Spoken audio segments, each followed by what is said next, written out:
Sanibonani, good evening, Dumelang, and welcome to episode 141 of the Private Property Podcast. I'm your host, Zama Kumalo.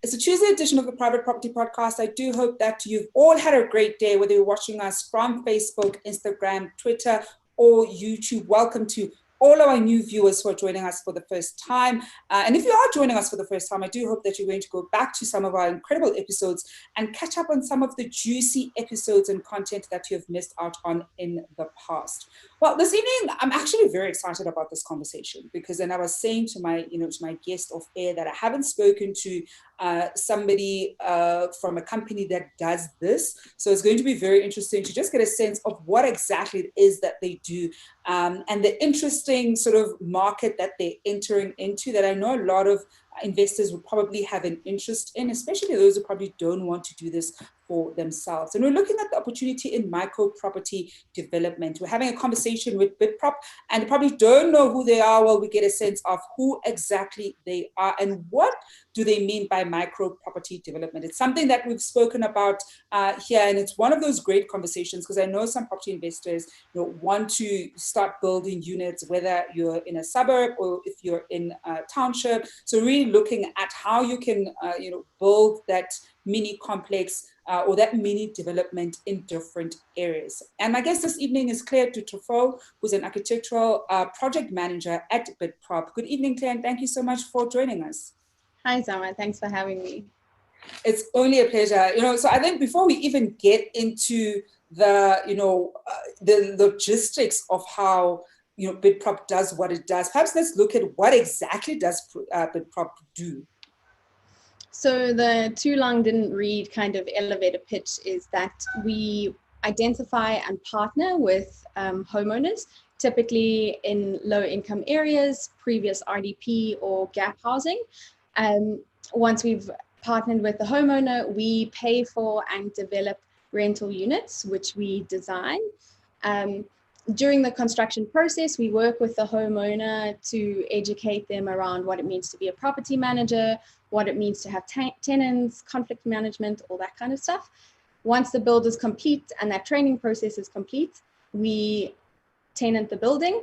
And as soon as tenants move in, we take the income directly into Bitprop's account, and then we share it between Bitprop to pay back our capital investment. And then we obviously give the homeowner a portion, and that portion increases over time. And our sharing agreement is 10 years. And after 10 years, we hope to have not only created an entrepreneur, but also a kind and diligent land manager or property manager. I don't want to say landlord because we focus on women, but we'll get to that. But yes, so, and then the entire income starts to go directly to the homeowner after 10 years. So we really focus on the idea that this is not about like a short-term kind of income, but it's rather about this idea of creating a pension asset and developing the entrepreneurial skills so that if somewhere in that 10-year period they want to purchase or put a down payment for another property, we enable them to do that. Mm-hmm. So Claire, I think certain aspects of what you've described sound a little bit like tough, except of course they're a financial house, so they're essentially giving you the finance. They do walk the path with you. And we've spoken a little bit about tough here on the Private Property Podcast. And one of the big things I like about them is that they walk the journey with the entrepreneur, that they back the entrepreneur as opposed to only backing the deal. Because we know a lot of studies that talk about how when you find the right person and you bet on the right horse, often doesn't matter what the deal actually is, you're going to make your returns one way or the other. So there's certainly certain elements of what Bitprop is doing that is somewhat similar to that. And I'm certainly interested to find out, so people are probably watching us at home, suppose they do have the house, let's say they're staying in that particular house that does have space to build those rooms. How would you almost explain what the process is going to be like for A, the person who has the house, and maybe B, somebody who doesn't have a house, but has perhaps the capital to want to invest in the township economy, how would then that work out? So I'm going to start with the person that has the house, because that's really our focus at the moment.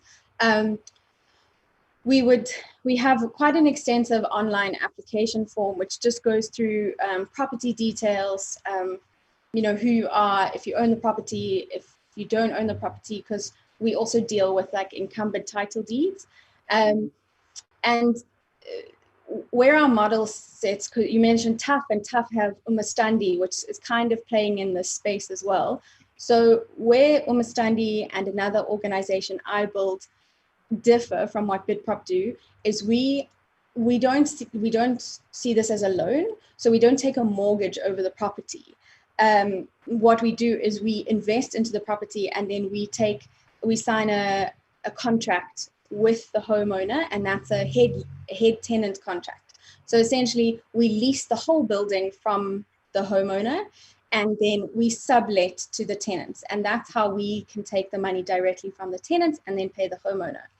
This is obviously a very complex financial kind of thing to get your head around. It took me a long time to work this out. And so we have the application process, but then we also take the homeowner through a really thorough and detailed interview process where we go in phases, and we say, okay, well, your property is the correct size and we can build our units on your property. Do you understand what this means? This is how we work, and we explain it very carefully, step by step, with examples, with exactly how much money they will get, every month, what their responsibilities are as the land owner who will be on site, what our responsibilities are in terms of long-term maintenance and fixing, burst geysers or plumbing, that kind of thing. And then we leave the homeowner with the contract so that they can process it, they can digest it, they can look over it, and then we come back a few weeks later. We go through any questions they might have had. We go through like a second round of I want to call it training, but it's essentially like an information sharing session. And then only after that, once we feel 100% comfortable that they understand the process and they've acknowledged that they understand the process fully, understand their obligations and our obligations, then we say, yes, okay, it's a go. And while we're doing this really extensive process, our architects, like I have a whole team behind me, myself and my architectural assistant are busy also working to make sure that the plan actually fits onto their property and is suitable. And if there are minor adjustments that like a window needs to be moved or a door needs to be moved, then we do that. Because that's one of our big cost saving devices, is that we have a standard plan that comes in 2, 4, 8 or 16 or 2, 4, 6, 8 kind of increments that we can rejig for certain properties. So while we're going through this homeowner process and talking about the contract and all of that, in the background, we are busy making sure the design fits, submitting plans to council and waiting for that council approval process so that by the time the homeowner is ready to sign, we are ready to go to site with like a full set of approved drawings. So that's kind of where we are at the moment. The thing around the standard design and the way that we foresee this being able to scale and really grow hinges on the standard design and our ability to go quickly. And so that's why we haven't started, like you mentioned, partnering with people who have money but don't necessarily have a property. So if someone came to us and said, look, I have, 500,000 Rand and I want to do something like this, but I don't have a property, we would probably advise them, okay, we suggest you invest in this area, or come back with a number of properties that you're interested in, and we'll look at which ones we'll be able to develop on. But as it stands, our model doesn't necessarily work. It doesn't include the finance for being able to finance the property itself. But if someone came to us and we said, okay, out of these 3 option B, property B is the best, and they bought the property B, we would then come in with our additional almost top-up finance to then be able to build the rental units and start generating that income for them. Mm-hmm. And Claire, you mentioned one of the things that you go through is, an interview process, an almost interview process, a very extensive one. Perhaps share with us some of the things that you're looking for as you speak to entrepreneurs, because I think, or as you speak to the homeowners, because they may not necessarily be entrepreneurs. Actually, it could be, anybody who has a house in a township and not necessarily entrepreneurial and want to be able to make some money off the house that they essentially have. So what are some of the key things that you're looking at as you go through that interview process? As you're saying, it's not a once-off thing, it's quite extensive, and you kind of come back, just so viewers at home can get a sense of what that process will also ultimately look like. So I think it's hard to say, because people always ask us, like, what's your list of criteria? Because, when you go to the bank's like, check your credit record, we check your dispensable income, and they disposable income, sorry. They have a list, and we're kind of like, well, we focus a lot on the soft stuff. And so what we really look for, and all of the things where we have learned lessons with the 6 homeowners that we have partnered with to date, we've built into our system. So for instance, the first property owner that we worked with, when we said to her, like, how will you get tenants? How will you advertise to get tenants to live here?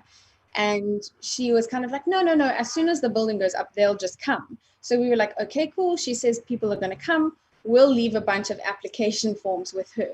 And then we left those application forms with her. And when we came back a week later, she was like, no, this one guy came and I didn't like his look, so I didn't let him fill out an application form. And this guy came, and we were like, okay, that's fine. You do have the option to choose at the end. But then we had to build in a way of like, okay, how do we build a big funnel of tenants so then the homeowner has choice? So that was one of the things that we kind of built in, and we learned from that homeowner. And this training program, or this interview program, has really taken all of those like lessons and kind of compiled them into one kind of, I guess it's like a brochure that we take the homeowner through.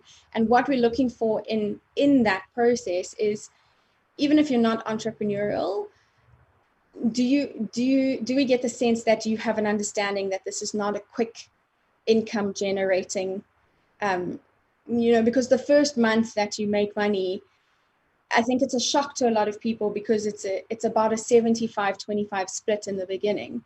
And so it's a shock because you have all of these units in your backyard, but you're getting such a tiny amount out. So we really try and gauge if the homeowner understands that this is a long-term game. So that's one of the big things that we look for. We also just kind of really look for an understanding and a willingness to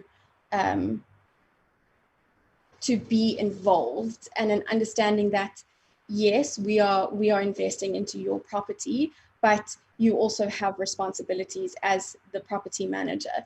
And that kind of willingness comes out in odd ways, but it also, like silence can also speak a lot. So, one of the things that we do is we have this like little goodie pack, and when we go to a new homeowner, we have the document, we have a pen, and we provide them with like a little book. And I always say to the homeowner, like, this is to write down any questions that you have over the time, or, to make notes of things that you maybe want to do for your tenants. Like, and we talk about things that we don't provide. And one of the prospective homeowners I came back to, and before we'd even started kind of building, she had already said, like, washing lines. Do you provide washing lines? And I was like, no, we don't. She was like, okay, I need to get extra washing lines. I need to save up for extra bins. And when all the tenants move in, I'd like to have a braai for them so everyone knows each other. So those kind of things immediately like signal to us that, okay, this person understands that there's a shared responsibility here. Yeah. Okay. Claire, I want us to take a quick break. And when we come back, I want us to talk about the numbers. I mean, you already mentioned that there's a 75-25% split, just so we get a better understanding of, so once you have the house, even the construction of the house, what those numbers would typically look like. As we're saying, this is a long-term relationship. It's about a decade long. So understanding what the numbers effectively are, because I think this is one of those things, even prospective homeowners who do have a home in a house in the township are probably thinking, look, I want to get a better sense of what these numbers look like. We always like talking here on the Private Property Podcast about running your numbers and the importance of understanding everything that has to do with the finances of whatever project or property deal that you are looking at. We are taking your questions and comments at home, whether you're watching us on Facebook, Twitter, Instagram, or YouTube. I see one of our top fan gang members on Facebook commenting, Ubang Sabakwena, saying that he's feeling much better. He had a surgery this morning and is on the mend, and he's hoping to be released this evening. Hoping you're going to be released there, Bongs. I was starting to worry about you. That I hadn't been seeing you in the comments as much. So do get better. And I'm sure that the rest of the gang, certainly on Facebook, are also looking forward to having you back. Well, we're going to go for a quick break and we'll be back just after this.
Welcome back to the Private Property Podcast. I'm your host, Zama Khumalo. This evening, I'm joined by Claire de Trevou, who is the Architectural Project Manager at Bitprop, and we're looking at opportunities in the micro property development.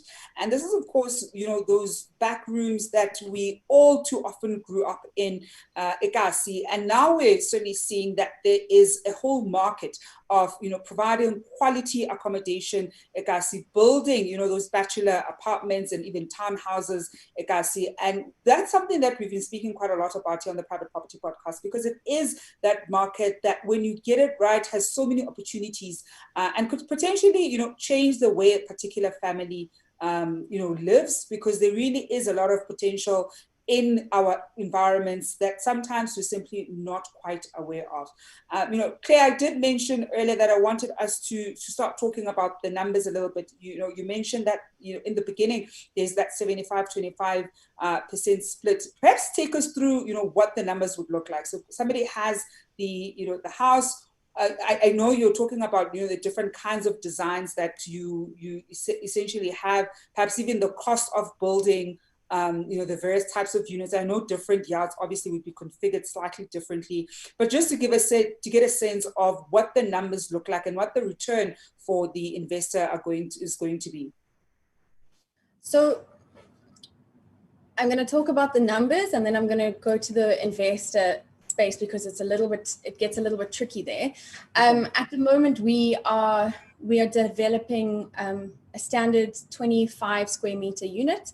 So it's essentially a bachelor's unit, has an ensuite bathroom and a little. Every time we have built on a property, we've iterated the design and we've made it better, and we've brought costs down. We are at a point now where we realizing we need to spend a little bit more to get a little bit more longevity out of these buildings. So at the moment, it costs us about 520,000 to build 4 units. So it's roughly 5,200 Rand a square meter for like in building costs. But as I mentioned, like, you know, with Tough's big thing is like skin in the game. We don't ask our homeowners for anything. We say, you're providing the land, and that's extremely valuable in its own right. So we'll come in, we'll make that investment. And we also, just to go back one step about when I was talking about homeowner selection, we are targeting certain areas. So we watch the rental market very carefully. We're only working in Cape Town at the moment, but we look very strategically for where we can get the best return for, like, based on the size. So at the moment, we're renting units in Elita Park in Khayelitsha for 3,000 Rand for one of those 25 square meter units. So if you have a 4 unit backyard Bitprop building that we've done, what will happen is that entire 12,000 Rand will come to us directly. And then of that, we take off costs first. So we take off quite a big chunk for what we call bad debt provision. So we're just essentially putting money aside to say, like, okay, if there's a tenant that refuses to pay and doesn't move out, if there's a tenant that's, or if there's a room that's empty for a long time, we have that money covered. So we take off about 20% and we hold that for a year. And then after a year, if you've had like a full 100% occupancy, that money obviously comes back to paying off the capital. But again, it's quite a hard thing to wrap your head around in understanding, like, okay, well, why can't I just get that every month kind of thing? But so we take off 20% there. We take off an admin fee because we do all of the tenant administration and all of the maintenance administration. We take off an insurance fee and a maintenance amount, which we put in a pot again every 5 or so, or 3 to 5 years, we'll paint. If a tenant breaks a toilet seat, we'll replace the toilet seats. If a tenant scratches the walls, whatever, you know, that kind of thing, maintenance. So by the end of that, we've taken off about 30% of the total income of that 12,000 Rand. And then we split the remaining 70%, 25, 75. So now I always do this. I always explain it to people with 10,000 Rand, but essentially the homeowner will get about 2,700 Rand after all of those costs have been taken off. So in the beginning, initially, it's not a big chunk of money, but our rentals do go up every year. So the homeowner's portion obviously goes up every year. And that 25-75 split changes over time. And after 5 years, it's that 25-75 split actually goes to a 50-50 split. So for the last 5 years of that decade, the homeowner is making a lot more. And then obviously after the 10 years, or if that bad debt provision hasn't had to be used, that 10 years can actually be reduced to about 8 years. And I was actually about to ask you about, I'll say, reducing the period, so to speak, right? Because I think a lot of people are used to it in terms of the loan period. In this instance, of course, it's not a loan. You've almost factored in, your own costs, because as you can imagine, I mean, you're going in there, you're building, so you also have to recoup those costs. And of course, you're running a business, so you also need to be making a profit off of those costs. In the event where somehow, let's say the property owner is able to, and I'll use the example that you've given, where in the property you're taking it, you're able to get 12,000 Rands per month on the property.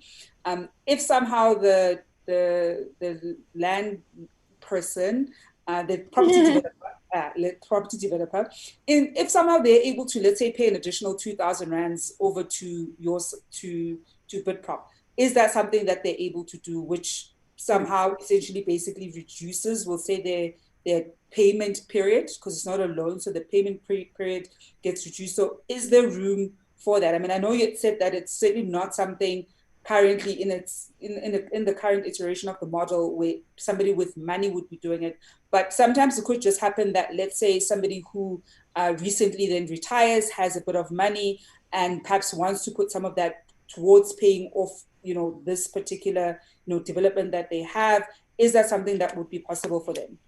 Yeah, 100%. So one of our big kind of questions that we get a lot is, I'm part of a stokvel. Can I put my stokvel money into paying back the capital?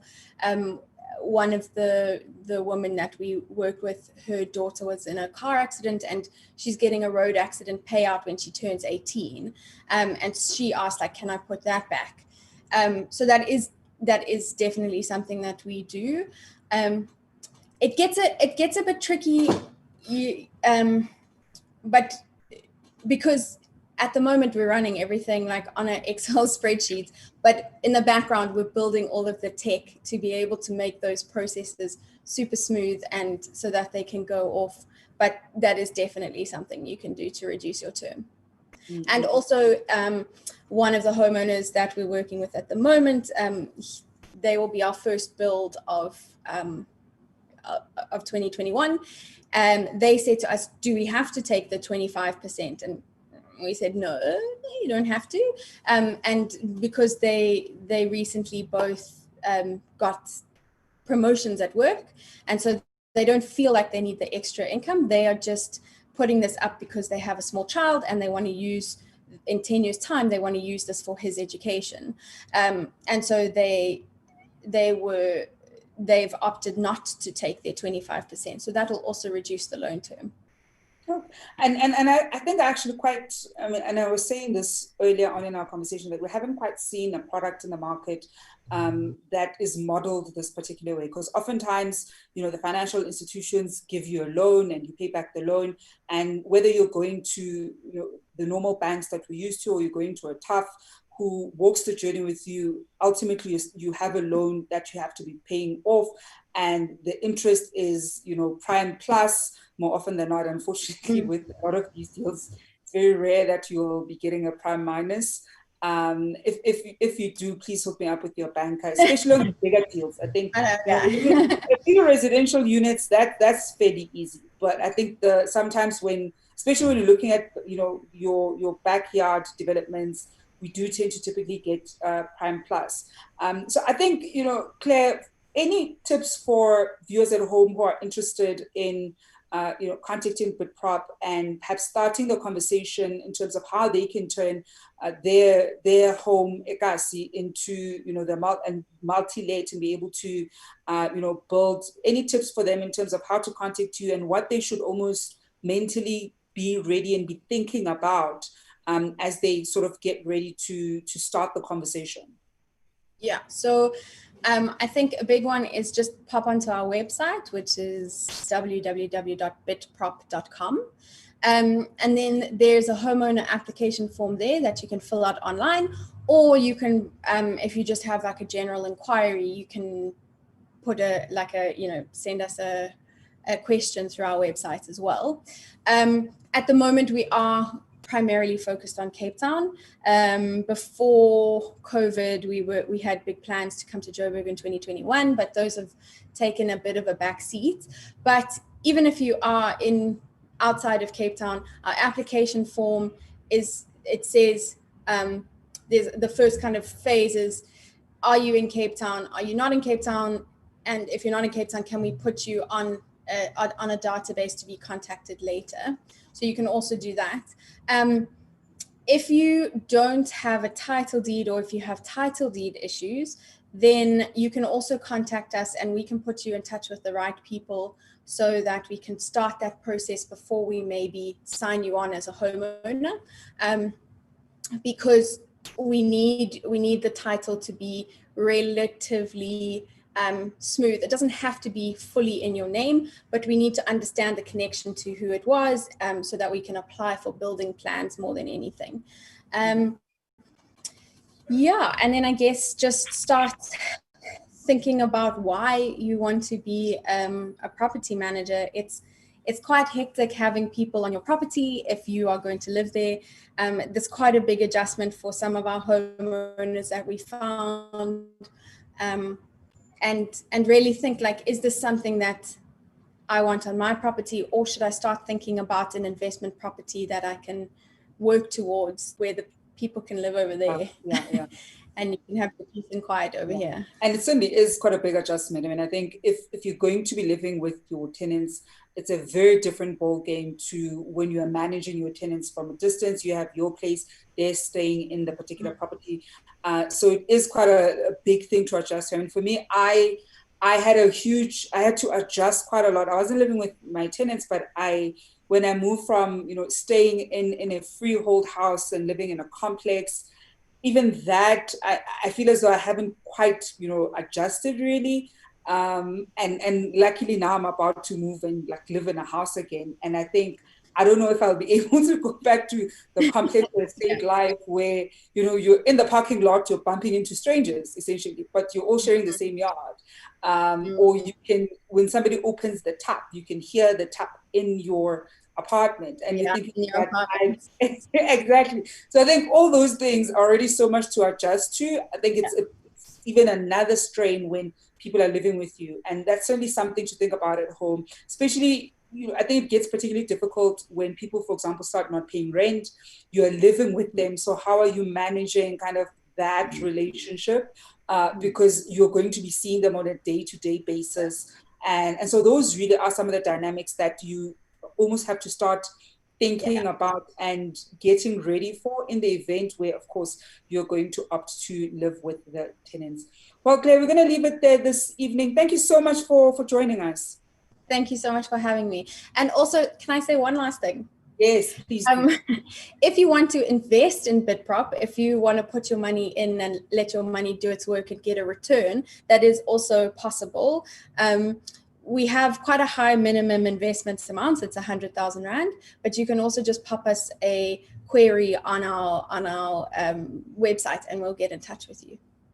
And that website is bitprop.com. So whether you're a property investor who has got some cash and you want it to work for you, or you're a homeowner who owns a property, they're currently operating in Cape Town, but do go to the website and put your name down for if you're interested and don't live in Cape Town. They'll certainly get in touch the moment they've been able to expand to other parts of the country. Well, okay, that's it from us this evening. Thank you very much for joining us. And to our viewers at home, thank you for tuning in. Bongs, hope you get better very soon and get out of hospital. I'm sure it must be quite agonizing to be in hospital, especially in the time of COVID. I feel as though we become even more anxious, even though you're not in the COVID way, you're doing a surgery. So do get better soon. We're looking forward to seeing you with the rest of the Top Fan gang right here on the Facebook page. And of course, that's it from me, Zama Khumalo, and the rest of the team. We're back again tomorrow evening. It is a Wednesday, so we're going to be having somebody from the ABSA Home Loan team as usual. So do stay in tune. We're going to be back at 7 o'clock as usual. And as usual, hoping that you're going to be staying home and staying safe.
Hi, I'm Nicoline Terblanche and I'm part of the SA Women's Hockey team. And I'm the technical director of Tuks Hockey. And I'm also the assistant coach for the first team ladies. I moved to Fairy Glen about 5 years ago. Fairy Glen is a really safe place and the people are really kind. Some of my friends live really close by in suburbs like Equestria and Olympus.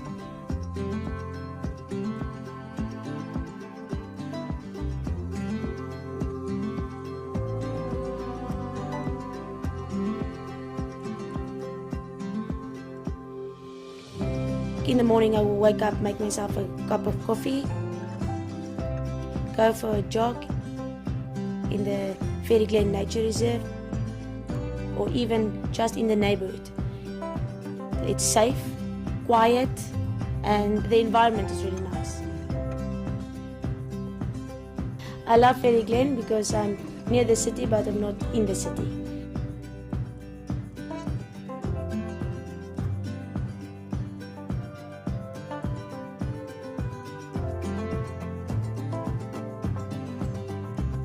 I like to go to Pretoria Country Club to clear my mind, on my own, to relax and just to enjoy a round of golf.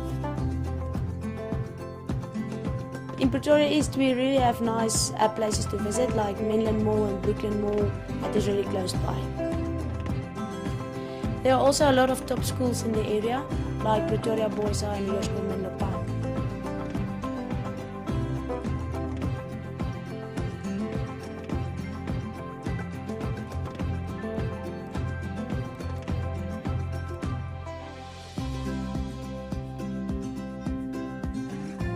One of the most beautiful places to see the whole of Pretoria is the Fort Kapperkop viewpoint. And that's my neighborhood.